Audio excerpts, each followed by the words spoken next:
Welcome to our first episode of Boom or Bust for the 2023 NFL draft season. The flag show of this channel, for those that don't know. Unfortunately, I don't have the time this year. I wanted to do a couple things, just to give, more of a visual, do some film type stuff, but I won't have the time this year. I won't have the time. Usually I kind of do a couple discussions about my draft philosophy and all that, but it's mostly the same each year. You can go back and check those out. I definitely urge people to go back and check out a lot of those philosophical things so you know how I approach the draft process. But today we're going to dive into the offensive line. I'm going to just push them together. There's not a whole lot of interior offensive linemen that I think will be up there, so I'm just going to put them all together. So in general, what I look for when we're talking about offensive line, and there's probably 1,000 different concepts and philosophies when it comes to the draft, so just pay attention. They stay pretty consistent. But one big thing that I want to say up front when it comes to anybody is scheme matters. And having these discussions during the year, whether it's about our favorite teams, other teams' favorite players, it's a discussion I've been having ever since I've been podcasting, and even before that. The scheme matters. Too often people get caught up in fantasy numbers, I guess, or whatever they listen to or watch and think it's just good player, bad player. It's never that. It's never that. It's always about the context of what the player's playing in. This is the ultimate team sport. And I would say when it comes to the draft process, that is 50 times more important because you have to understand that what you're looking at in terms of a player is not going to translate to everything, but it can translate to the right thing. And you have some players in the NFL who are been all pro, might have a Hall of Fame career, whatever, and people just act like they've just been great everywhere. And a lot of times you might have somebody that's just been in one spot that was really good for them and they made the most out of their career. And it's not to knock their accomplishments, but there's a difference. There's a difference between a player that goes to multiple teams and multiple schemes and continues to be all pro. That's a rare thing.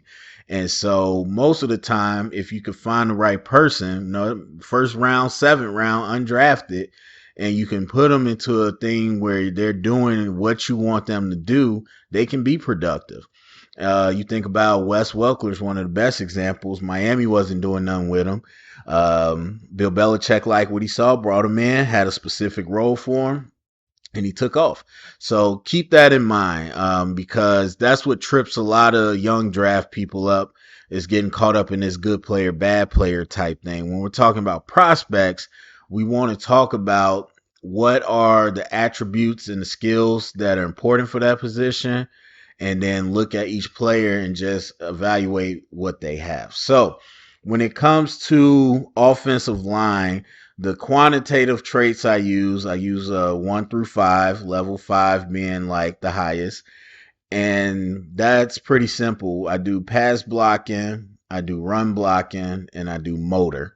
Motor is very important. If you watched any of my coaching stuff, especially with the linemen, motor is extremely important. The guys that will, for offensive line wise, the guys that will work to stay with their block, that will work downfield to pick up extra blockers, that stay around the ball, those guys are important. Good things happen when you hustle to the ball. And some guys really give up on their blocks quick. And that tells you about their mindset and mentality.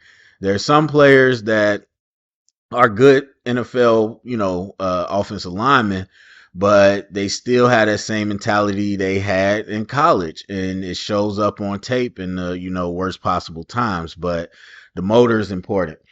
And then outside of that, I guess you could call the qualitative attributes, it just breaks down from that. So when we're talking about pass blocking, we're talking about a couple different things. Number one, the first thing I'm gonna look at is how well you move. The athleticism is important at every position for the most part. It just lets you know what type of athlete you're dealing with. Uh, Once I look at kind of how you move and everything, then I look at the pass protection. That's one of the first things that I'll try to see, especially, in college. There's teams that kind of do some college stuff when it comes to pass protection technique, especially on the tackle. More so for the tackles. Interior is kind of whatever, but more so for the tackles. How is your pass pro? Do you have a professional pass pro where you're kick sliding, or are you just out here basketball shuffling? And so obviously that's one thing that you know about the player. If they didn't come to the NFL with that technique, that's something they're going to have to learn. And then obviously you got guys a lot of times from the Big Ten that have a more professional technique, and that's one less thing you got to teach them. And then we talk about sort protection. So, sword protection is one of the big issues right now in the NFL. When you talk about all the blitzes and stunts and all of those different things, talk about every week. I see NFL teams just really can't handle those. That's when we're talking about sword protection. Like big on big is pretty simple. You got your man. So if I'm a tackle and my man slants inside, I'm going inside. I'm chasing that block. And that way, whoever has the other person, they chase their block. You don't see it a lot, but that one's pretty simple. The other one is some type of series of sword protections, is what I call it. And that means you're more so worried about your area, your gap. And so you get people that don't have good awareness. If I'm at tackle and the end slants in and I'm chasing that, but I'm not supposed to, now me and the guard are blocking the same guy, and the guy that looped around is wide open, and we see it all the time.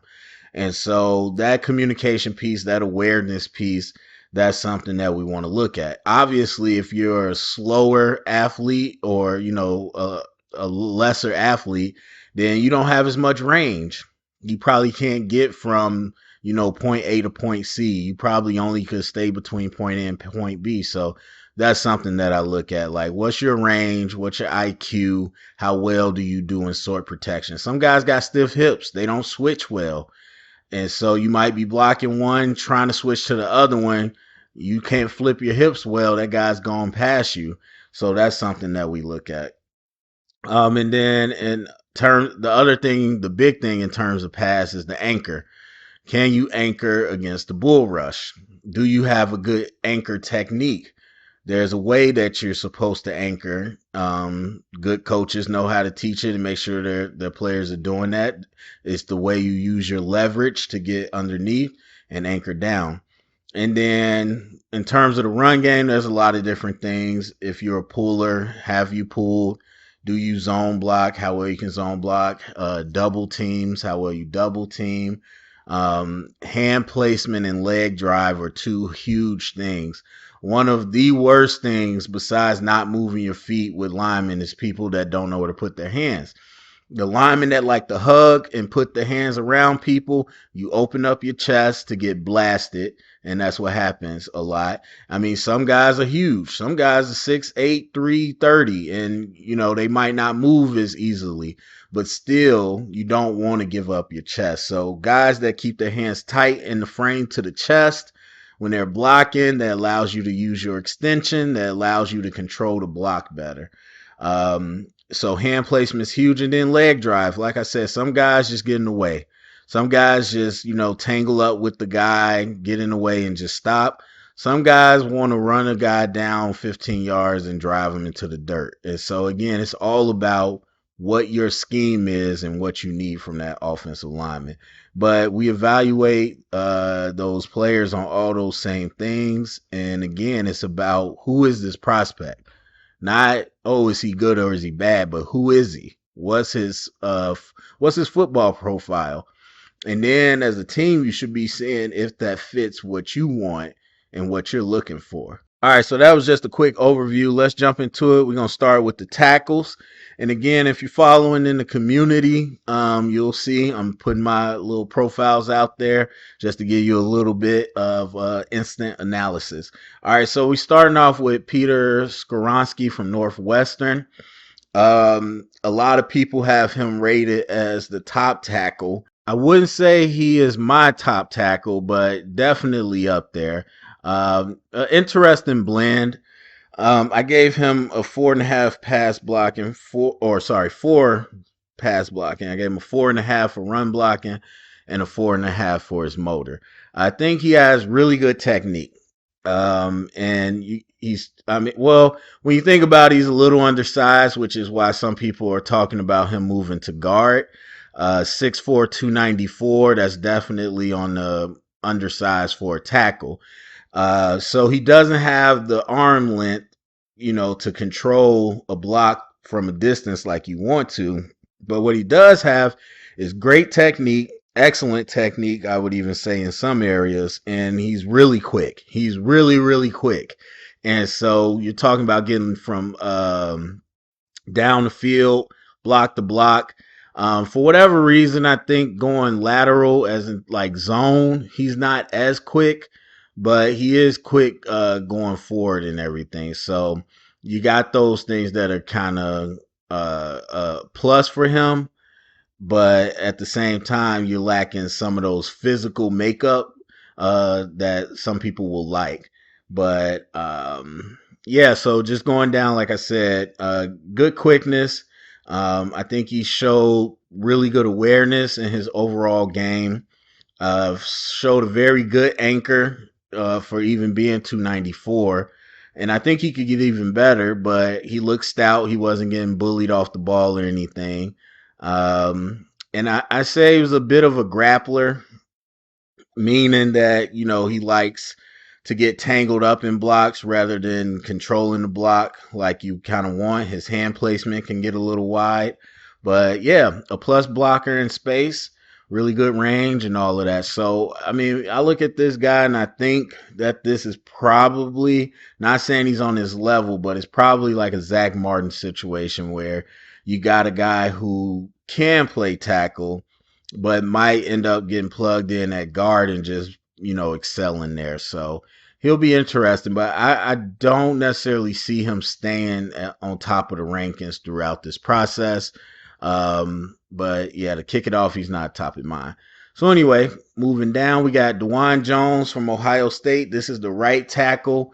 Man, 6'8", 359. I don't know what he'll play at.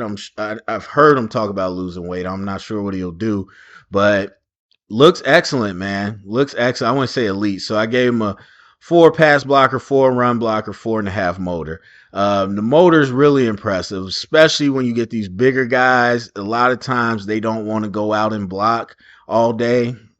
They do their part and they stop. This guy gets after it. He gets after his defender and he gets after extra blocking. So I really enjoy that.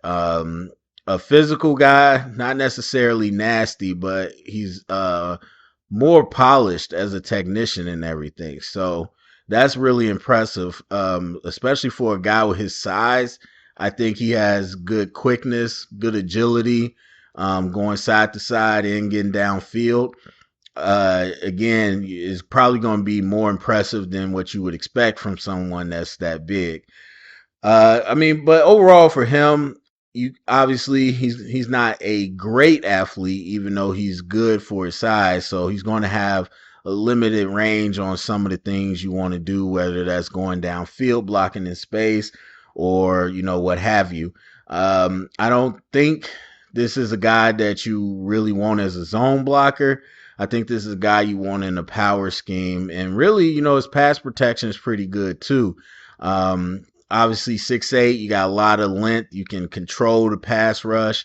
But one thing that he does that other people don't is that he moves his feet and he understands the protection pretty well. So you watch a guy like this, you see the angles he takes, you know that he understands where the blocks are supposed to be. So I think he's really impressive. This is easily for me if you're okay with the health, I think easily for me a first round type of player. Then you have his teammate on the other side, Paris Johnson Jr., 6'6", 315. Now, this is the more prototypical left tackle, and to me would probably be my number one. I mean, you're talking about a guy that's balanced. And a lot of these guys that I've seen this year, nobody's really nasty. Like, if you remember Trevor Penning from last year, I believe that was his name. He was a nasty dude. Like, and there's like maybe one or two in the O line this year. These guys are physical. Don't get me wrong. They'll get up on you and they go hard, but they're not nasty. They're not trying to take your head off or do all this extracurricular. They just kind of do their job. But this guy's a balanced blocker. I mean, I gave him 4.5 pass blocker, 4.5 run blocker, 4 motor. This, I don't even, I mean, I think to me it's pretty easy. He's number one. You look at the tape, you talk about the lateral movement. I mean, he's 315. A lot of these tackles can move, but I've seen him block down, get to a 3 technique on a scoop block. That's not easy from the tackle spot. And then you're talking about going down the field, blocking second, third level defenders. And a lot of people, I think, they come up unbalanced. A lot of these linemen run up to the linebacker or the safety or whatever, and they're just a little out of control. They don't balance themselves, and so they either chip the guy or completely miss, or the guy runs around them. Paris isn't one of those guys. He's in control. He's really quick. He can get down into the second level, high hit rate, and he'll lock in and actually try to move the defender. So you just talk about the physicality, you talk about the athleticism, you talk about the technique. I think he has it all. I think this is a great prospect. Then we're going to go to Broderick Jones from Georgia, 6'4", 315. Interesting. I mean, 6'4" isn't super tall, but he's got real long arms is what I would guess when he ends up, measuring at the combine. So he looks the part. Obviously played the good competition, but I mean, essentially, sorry about that. Essentially, he's all technique, or not all technique. He's all physical tools and little technique.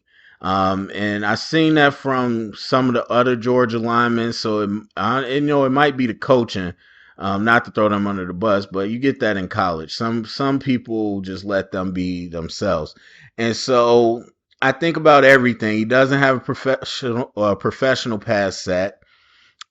He arrives to blocks uncontrolled, very wild, kind of throws himself around, so he misses a lot of blocks.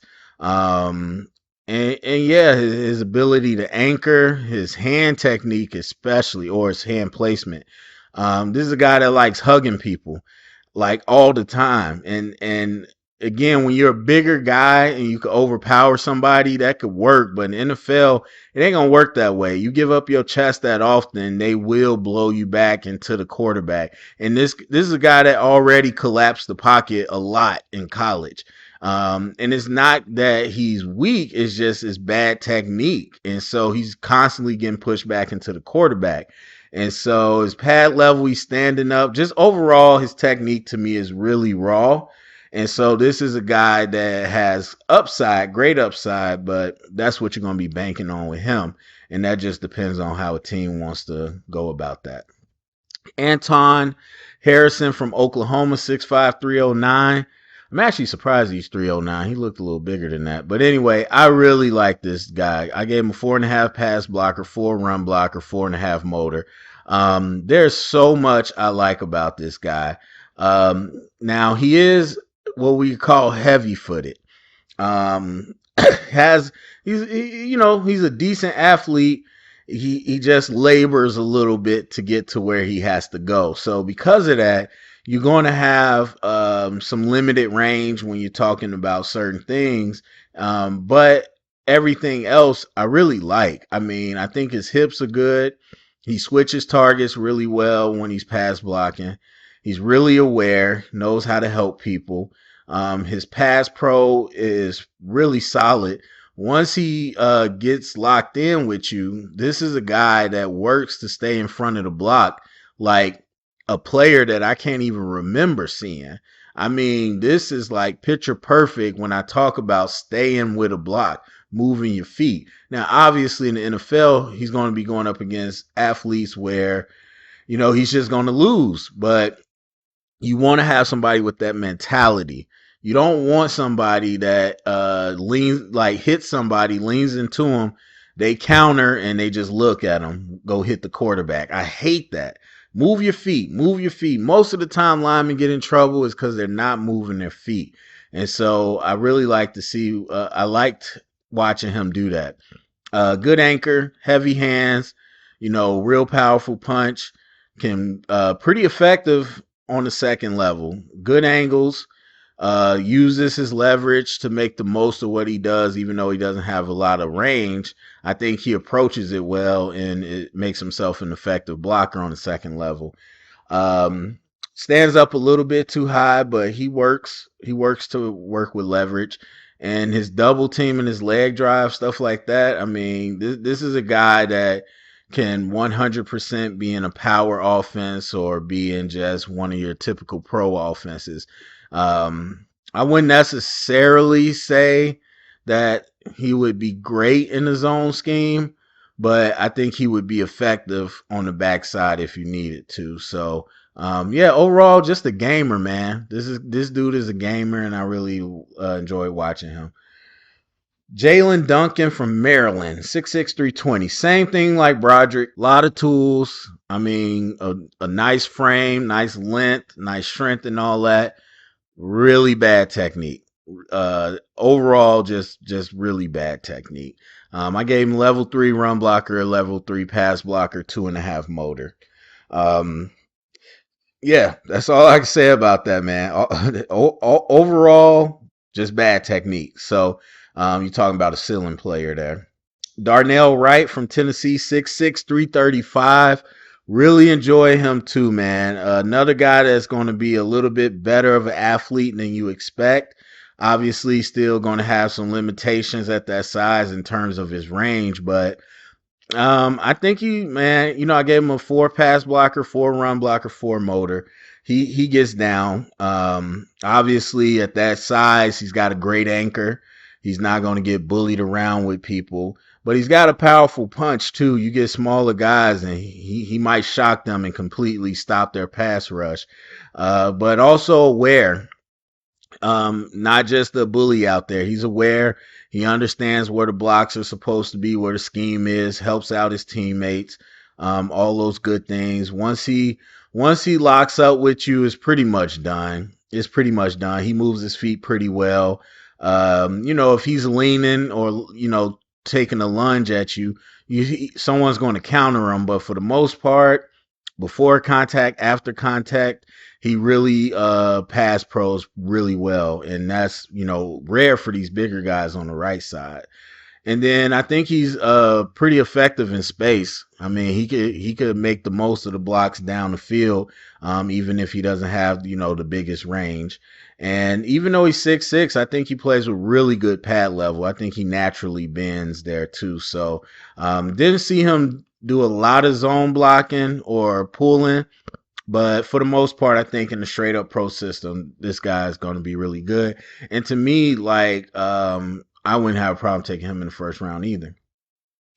Let's see. We got Blake Freeland, 6'8", 305 out of BYU. Obviously, really tall. With those guys, you have some natural leverage issues sometimes where they're just not going to be able to get underneath defenders like some of the other guys. But let's see. I mean, I thought what stood out to me is for 6'8", he moves extremely well. Really good athlete. I believe they say he's a former quarterback. So that kind of makes sense. He moves really well. So obviously he's got great range. And sword protection, can get to multiple targets when he's helping out in the blocking scheme. And I think he's just got good enough feet where he can mirror defender once they're locked in. I don't think he's great at it, but with 6'8", with that type of length, If you can really clean up his technique, that's a guy that should be able to stay in front of any defender in the pass protection. Um, I think for me, he kind of leans too much. There's a difference, when you have length from using your extension at the proper angle and overextending. And a lot of guys overextend. When you overextend, people can counter you, they can throw you down. And I think that's one of the things he's got to work on too. And then his anchor was pretty good. I think he could get better at it, but it wasn't bad at all. And I think he's got a nice punch to him too. Hands are pretty good in space. I mean, so I gave him a 3.5 pass blocker, 3.5 run blocker, 3.5 motor. I think consistency and technique are two things that you're really gonna have to work with him to improve. But I think he has probably a lot of tools that teams are gonna really want. Let's see. Then we got Matthew Bergeron from Syracuse, 6'5", 322. I think he was solid. I gave him a 3 pass blocker, 4 run blocker, 3.5 motor. He was giving up on blocks a little too quickly for me. But you get a guy, this is kind of a red flag. When you get a guy that's constantly falling off blocks, that's something that, kind of perks your attention up. And for me, bad hand placement. This is a guy that keeps his hands wide. So obviously, again, that's going to give you issues. Even though I think his anchor's pretty good. He's a big dude. He can hold his ground. But whenever you keep your hands wide, that's going to give you issues. You don't want to have a defender constantly in your chest. So that's one of the big things. And then I think his balance is my guess when I'm watching. He just does not stay on blocks. There's times where he can get there, or I wouldn't say times. He gets there, I think, at an adequate rate, but he just does not stay on the block, and he doesn't move the guy. Anything just kind of falls off the block. And so those guys, again, you got to learn to arrive balanced to a block. You can't over lean into it or try to kill shot or try to grab people. Or be standing up. You have to arrive balanced with good leverage, and that's the only way to really sustain the block. So, yeah, Syracuse didn't do a ton of things, but I think for me, he's going to be a guy that's probably, again, going to be a better guard or right tackle, but still, I think he'll be a good double teamer. This is a guy that could be good in zone as well, so he might have some scheme versatility. I think he was a lot better in the run game than he was in the pass game. But yeah, so there's definitely some tools there, but he's going to need some good coaching to improve his technique. All right, so that's our tackles. And then we're going to jump to the interior offensive lineman. Andrew Voorhees from USC, 6'6", 325. And I'm not sure where these guys are going to go. One thing that I typically do in my process that I didn't do this year, I usually look at like the top 20, 25 guys and just quickly do an overview just to watch them, just to see what the talent level is this year. And that way that kind of gives me an idea of where the talent and the value is. I didn't do that this year, so I had to jump into it. So I don't really know where all these guys rank. Obviously, the quarterbacks are going to get pushed up, but I couldn't tell you exactly where these guys are going to go. But the sense that I'm getting from what I'm seeing in the draft community is that the interior linemen, there's not going to be any real high picks there. So anyway, Voorhees, end up giving him a 4.5 pass blocker, 4 run blocker, level 5 motor. I watched the Notre Dame game first, and that really scared me because it didn't look good at all to me. It looked pretty bad. But every other game I saw besides that, he looked like a different person. So he's a first team All-American. A lot of people saying their favorite interior guy. Been playing for a long time. Been in college for a minute. 5-year starter, so a lot of experience. So this is a mauler. This is a dude. He's above average athlete, good foot quickness. So he can get to a spot, but he likes to maul. He likes to get up on you. He likes to control you and just kind of wrestle with you. Good awareness when we're talking about sword protection. Great range. Always looking for work. Those are the type of guys you want, especially in the interior. And then as far as controlling space, I think he does it really well. I think when he's not leaning too much and he's within the block, he works to stay in front of a block. So that is in terms of pass protection. That's what you like to see. Um, Big dude. So as far as bull rush, he handles that well. I think his technique needs to get better, but naturally strong guy, so he can handle the bull rush. Really good punch. Hand placement is solid, but again, he likes to maul. Guys that like to maul like to hug a little bit. They like to really get up on people. Um, so that's just kind of his tendency, but he has shown to have good hand placement. Pretty good at the second level, good range, good angles. Plays with really great pad level for being 6'6". Good leg drive, good double team, good zone blocking. I would honestly say this is a pretty well-rounded prospect that's going to be scheme versatile and more than likely position versatile. Excuse me. He mostly played right guard, but he played some left tackle too as well. Yeah, so that Notre Dame game does kind of stick out to me in my mind, but he's a gamer and he really dominated in those other games, so that's kind of what you're looking at. Then you got Osiris Torrance from Florida, 6'5", 347, really big dude. First team All American. Played this year at Florida. The other three was at Louisiana. So if you know Robert Hunt and oh, I forgot the other one.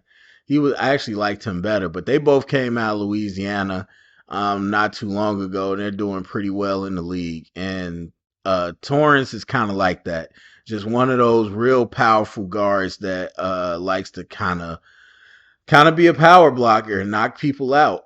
So you're talking about natural strength. Needs to probably get better anchor technique, but naturally strong. Not too many guys are going to bully him. I think for being 347, he's probably an above average athlete. He's a little quicker than you might think, but nothing too crazy. But you like to see that. But he likes to, he likes to mix it up. This is probably one of those guys that I would say is a little nasty out of the group. Good pad level. Just one of those big power guards. I gave him a 4 pass blocker, 4 run blocker, 4 motor. The motor, the ability to stay with blocks, that is a huge plus for a guy this size and that is this strong. So you know that he understands his technique. I like them pulling. I love them double teaming. This is a what's they call Dallas Cowboys type of player where he's just going to be a great power guard at that right spot. Then we got John Michael Schmitz from Minnesota, on another first team All American at center. And you're talking about a team that was a zone team.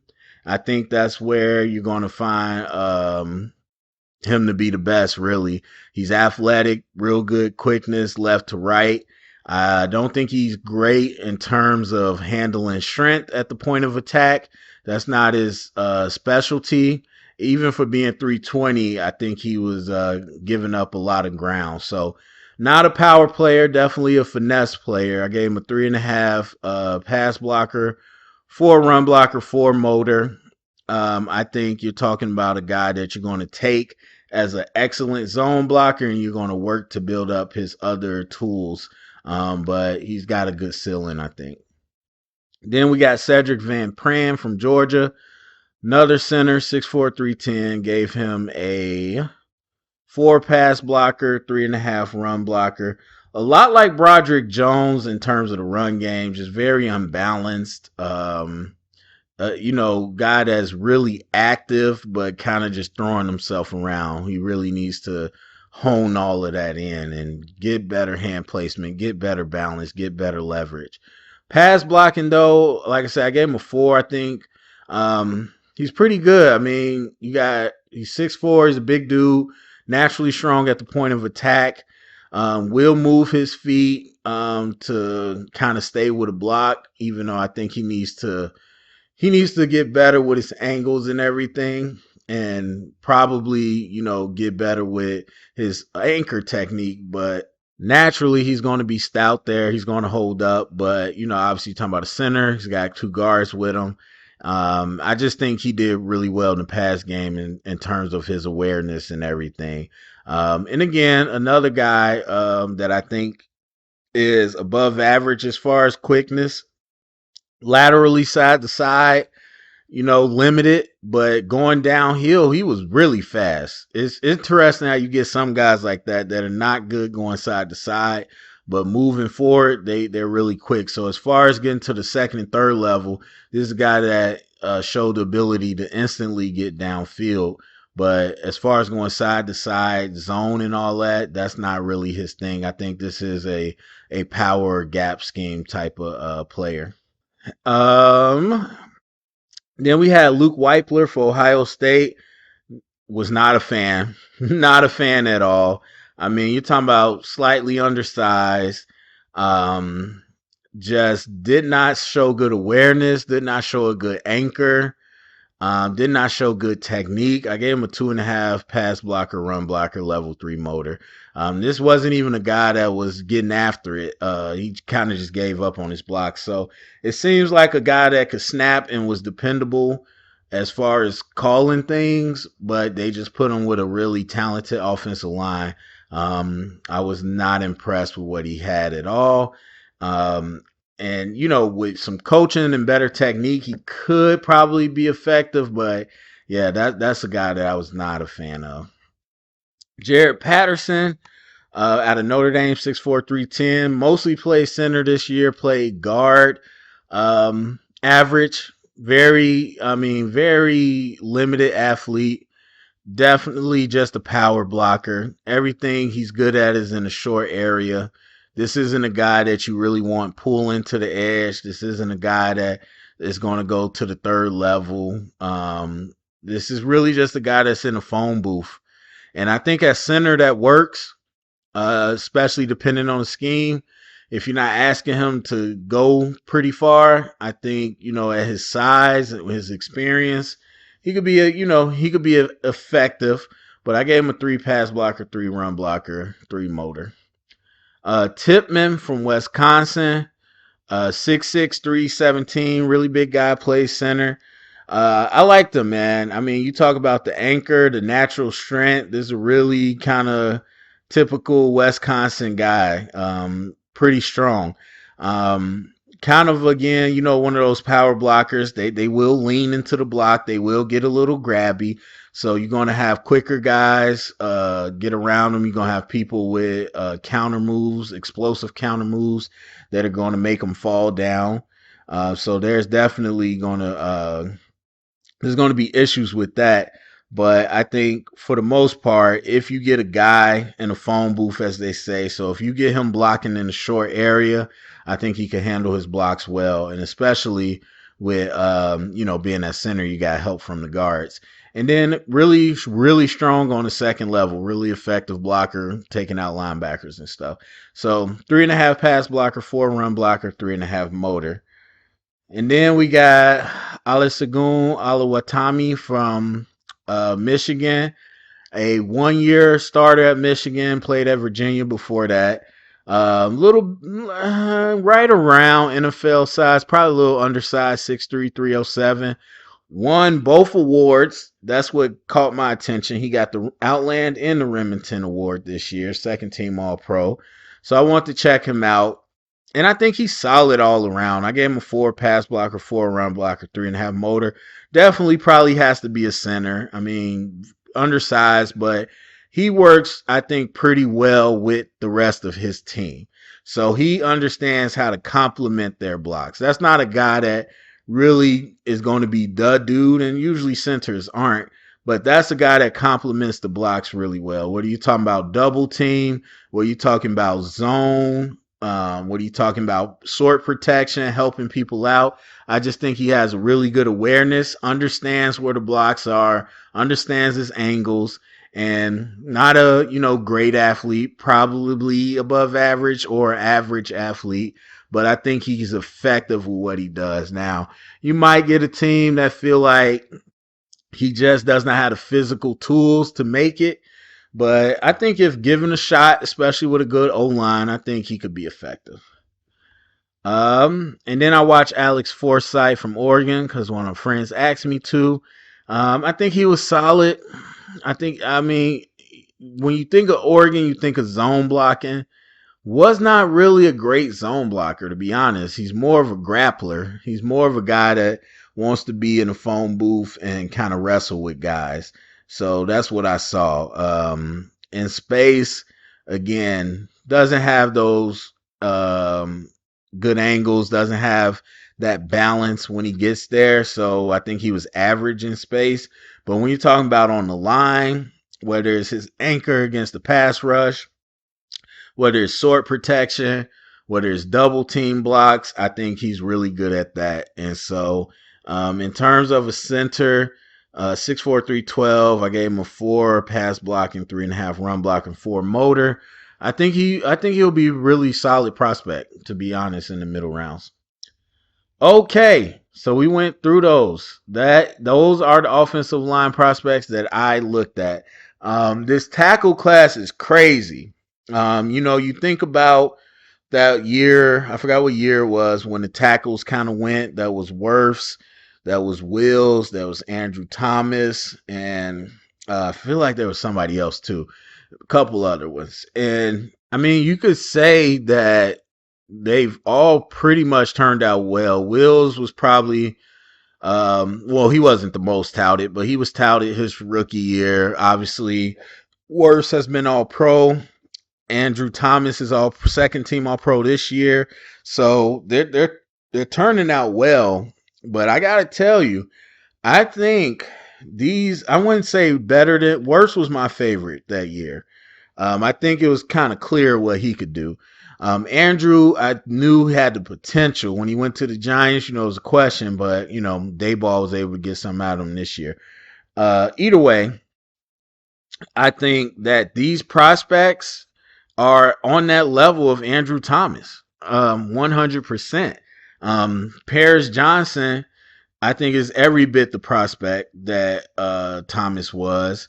And honestly, I think Antoine Harrison and Darnell Wright are really up there too, as in terms of that. So if I'm looking at me personally, I'm not a Broderick Jones type of prospect fan. That's not type prospect I like. But based off what teams do, I would probably say if you count him, there's 4 first round tackles there, or actually 5, because I'm forgetting both Ohio State people. So I would probably say, to me, I would have 5 within the first 2 rounds, easy. So that's kind of what I'm looking at. And again, the interior, not super impressive. I think late second, maybe third round, you're gonna get Voorhees and Osiris. But yeah, the rest of it, they're not jumping off the page. They're gonna be later round picks. So that's what we're looking at with the offensive line. So yeah, I'm gonna stop there. Go down in the comment section, let me know what you think. Share it around, get the conversation started. Thumbs up, subscribe, and thank you for listening.